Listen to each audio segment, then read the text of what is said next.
Okay, so today we're going to talk about an ancient civilization whose single greatest invention you are using right now.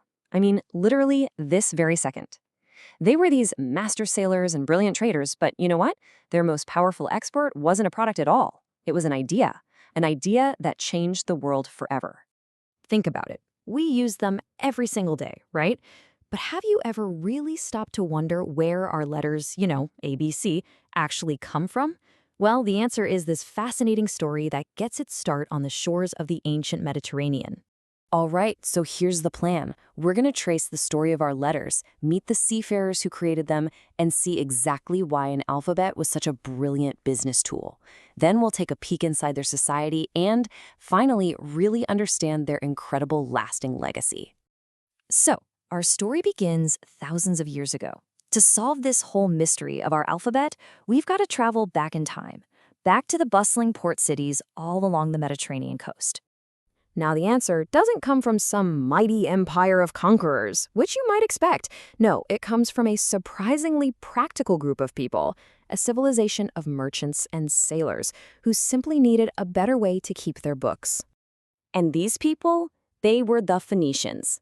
And while they were absolutely legendary sailors, their story is about so much more than just their ships. First and foremost, they were incredible artisans and innovators.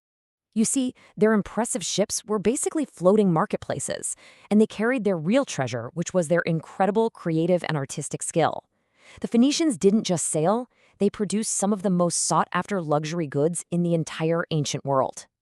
And what a range of goods it was. I mean, just look at this. They were taking coastal sand and making vibrant colored glass.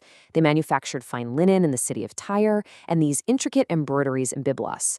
They were masters of ivory carving, metalwork.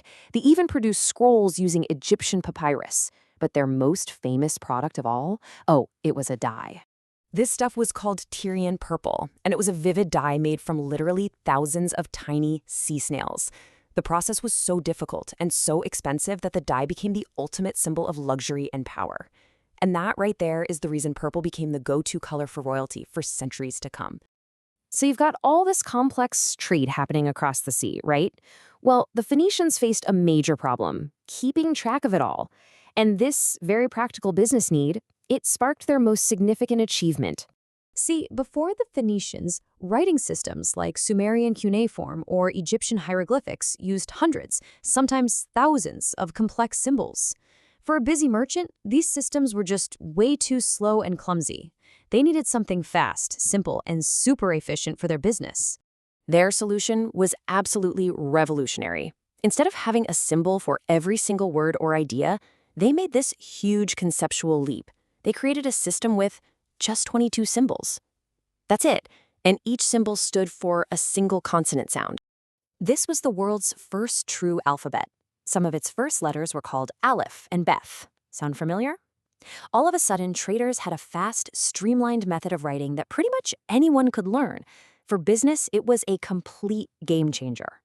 So we know what they made, and we know what they invented, but who exactly were these people behind all these innovations? What did their society actually look like? Well, first off, Phoenicia wasn't a single unified empire with one king calling all the shots. It was a collection of independent and powerful city-states like Tyre and Sidon.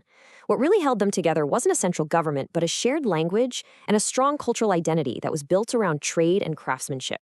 And, as you might guess from a culture built on commerce, their society was very clearly structured, with the wealthiest merchants sitting right at the very top. So, you had the rich merchant aristocrats at the top, and they held the real power. Below them, you had smaller traders and craftsmen. Then came the average working guy, and then at the very bottom of the ladder, you had slaves. But here's where it gets really interesting. While those aristocrats had special privileges, the law also gave some surprising protections to others. Even slaves had certain legal rights. They were actually allowed to earn money and, remarkably, they could even buy their own freedom.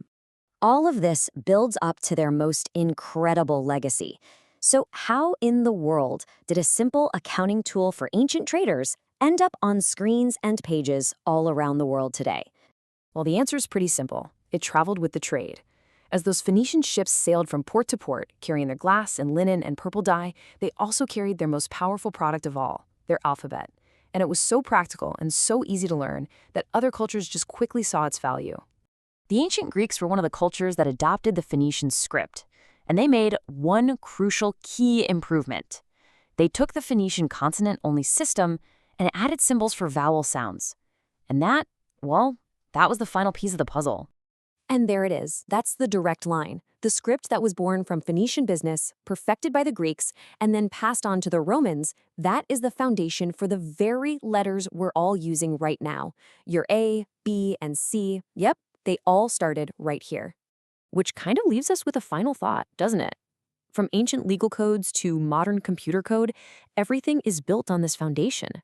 So just think, what would our world of shared knowledge, instant communication, and advanced technology, what would it look like if those ancient merchants hadn't needed a better way to sell their purple dye?